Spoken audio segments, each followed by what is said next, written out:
আজই ডাউনলোড করুন আর এনজয় করুন আপনার পছন্দের শো। এই যে শহরের না কুচু সান্নাল ডাক্তার, তুমি জানো মেডিকেলে র্যাঙ্ক কত ছিল? তোমার ইখানে আমার ইখানে। তোমাকে তো দেখাই গেল না হে ডাক্তার আনন্দী লাহিড়ির ছটায় তুমি তো জাস্ট অদৃশ্য হয়ে গেলে। ডাক্তার অর্ণব লাহিড়ি, কি বললেন? তৈরি হয়ে নাও আর নিজেকে আরেকটু ঘষা মাজা করে নাও, নাহলে মুশকিল হবে। কিসের মুশকিল? পৃথিবীতে সব থেকে কঠিন কাজ কি জানো? মানুষ সামলানো।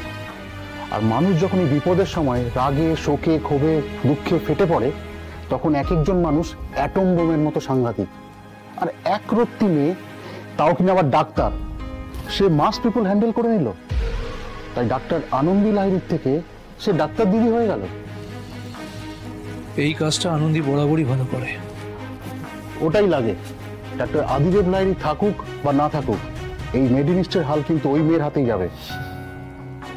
না স্যার, এটা আমি কখনোই হতে দেব না। তুমি তুমি কোথায়? তুমি তো খুঁজেই পাচ্ছি না।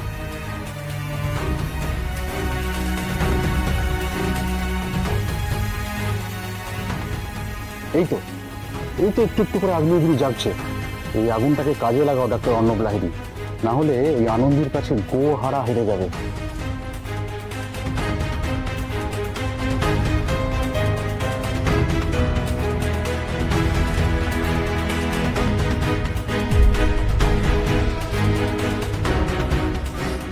মাকে একবার একটা ফোন করে জানি এই মানুষটা ঠিকমতো রেস্ট নিল কিনা।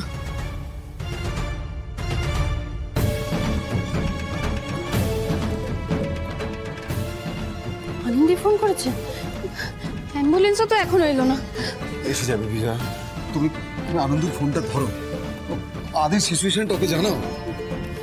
হ্যাঁ বড় বৌমা, আমি বলি কি ওই নাজমুলকে সব কথা জানানো দরকার। না মা না, আনন্দি এমনিতেই প্রচন্ড চাপের মধ্যে আছে, তার মধ্যে এই সব কথাবার্তা শুনলেও নিজেকে সামলাতে পারবে না।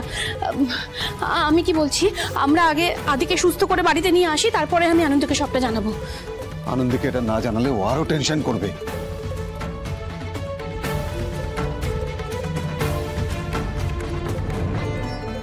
হে মা দুর্গা, আমাকে শক্তি দাও মা, সবটা সামনে নেওয়ার শক্তি দাও। আমার ছেলেটাকে ভালো করে দাও মা তুমি। আনন্দি বল। ও মা, এতক্ষণ ফোন ধরছিল না কেন? আর স্যার কেমন আছে? আদি আদি ঘুমোচ্ছে, একটু রেস্ট নিলেই ঠিক হয়ে যাবে, তুই চিন্তা করিস না। মা ও দাঁড়াও দাঁড়াও দাঁড়াও, তোমার গলাটা এরকম কাঁপা কাঁপা লাগছে কেন গো? হ্যাঁ, ভালো আছে বলার মধ্যে কোনো জোর পেলাম না তো। কি হয়েছে স্যারের? ঠিক করে বলো, উনি ঠিক আছেন তো? আরে বাবা বলছি তো আমি, কিছু না। তুই আমাকে বল হাসপাতালের কি অবস্থা, তোরা সবটা ম্যানেজ করতে পারছিস তো? শোন, তুই ওদিকে সবটা সামলে নে, তুই বাড়ি ফিরে এলে দেখবি আদি একেবারে ফিট অ্যান্ড ফাইন হয়ে গেছে, একেবারে চাঙ্গা হয়ে গেছে ছেলে। আচ্ছা ঠিক আছে, শোনো না, উনি ঘুম থেকে উঠলে ওনাকে বলো যাতে আমাকে একটা ফোন করে, কেমন? হ্যাঁ হ্যাঁ বলবো, রাখছি।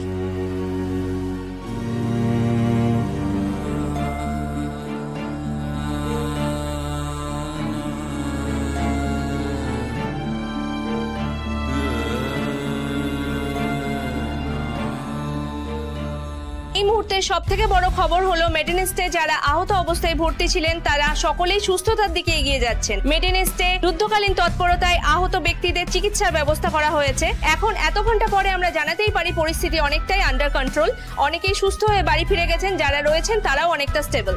এখন আমাদের সঙ্গে রয়েছেন ডক্টর অর্ণব লাহিড়ি, আমরা ওনার কাছ থেকে বাকি আপডেট শুনে নেব। দেখুন, শুনলে মনে হবে যে আমরা নিজেদের ঢাক নিজেরা পেটাচ্ছি, কিন্তু এটা মানতেই হবে মেডিনেস্ট নিজের দায়িত্বে নিয়ে সবটা করেছে। আর আমার মনে হয় না যে এই শহরের অন্য কোনো হসপিটাল নিজে দায়িত্ব নিয়ে এটা করত।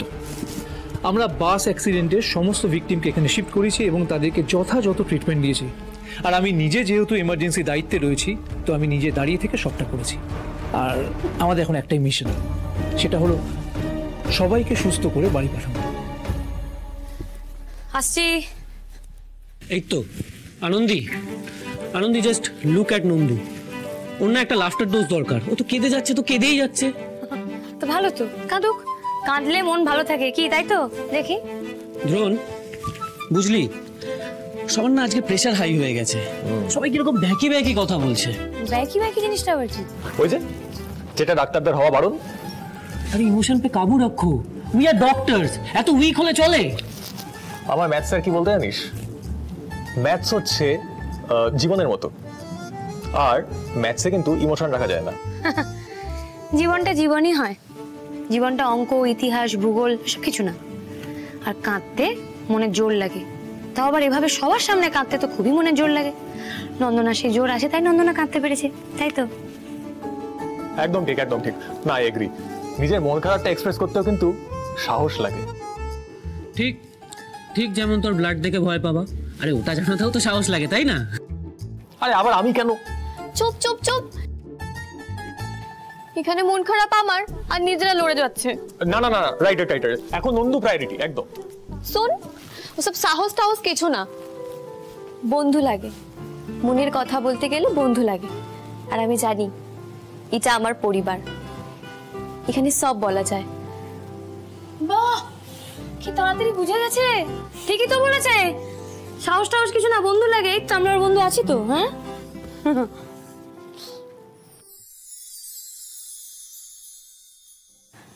রাজুকে বাঁচাইতে পারলাম না, আর ছেলেটা বাঁচলে মনে করতাম ডাক্তার হয়ে কারোর স্বপ্ন তো বাঁচাতে পারলাম। জীবন জীবনের মতোই চলে নন্দনা, জীবনটা অঙ্ক নয় যে তুমি অঙ্ক কষলে আর হিসেব পেয়ে গেলে। হিসেব নাও মিলতে পারে, আমাদের কি করতে হয়, আমাদের সবটা মেনে নিতে হয়। তাহলে ও মেনে নিক যে ডাক্তারদের হাতে সবকিছু থাকে না। রাজু যেভাবে হাসপাতালে এসেছিল আমরা ওকে বাঁচাতে পারতাম না নন্দু। সুপর্ণাদি শুরুতেই বলেছিল, কিন্তু আচ্ছা তুমিও মেয়েটাকে সত্যি কথা বলতে পারলে না, তাহলে সব মানা যায় না বলো? আমি বলি কি, অনেকক্ষণ হলো তো এই কান্নাকাটি, আর নয়। হ্যাঁ, সারাদিন অনেক দখল গেছে, আমরা আজকে নতুন নতুন অনেক কিছু করেছি, নতুন নতুন অনেক এক্সপিরিয়েন্সও হয়েছে। অবশ্য সেটা আমাদের রোজই হয়, তাই না? সিরিয়াসলি यार, such a long tiring day। আজকে কতগুলো কেসেস একসাথে সামলাতে হলো, আর কি কি সব ক্রিটিক্যাল কেস, বাপরে বাপ। ও তুমি আবার কি সামলালে? একটাই তো ল্যাপ্রোস্কোপি কেস ছিল, তারপর তো খুঁজেই পাওয়া গেল না। ফর্মে ফিরে এসছে নন্দনা। বাহ আনন্দে, বাহ। আমি কিচ্ছু করিনি, সেটা নন্দু বলছে, আর তুমি ওকে সাপোর্ট করে হাসছো। আমার স্পেশালাইজেশন কি তুমি জানো? আমি নিজের ফিল্ডের বাইরে গিয়ে অন্য পেশেন্ট দেখবো। এই যে শহরের না কুচু সান্নাল ডাক্তার, তুমি জানো মেডিকেলে র্যাঙ্ক কত ছিল? তোমার ইখানে, আমার ইখানে, চাইলেও লাভ দিয়ে ধরতে পারবে। আমি বলছিলাম যে আজকে আমাদের শোস্টপার ডক্টর সুপর্ণা, উনি যেভাবে এমার্জেন্সিটা সামলেছেন, সত্যি কাবিলে তারিফ। ওনার জন্য হাততালি। ঠিক আছে, থ্যাংক ইউ আনন্দে।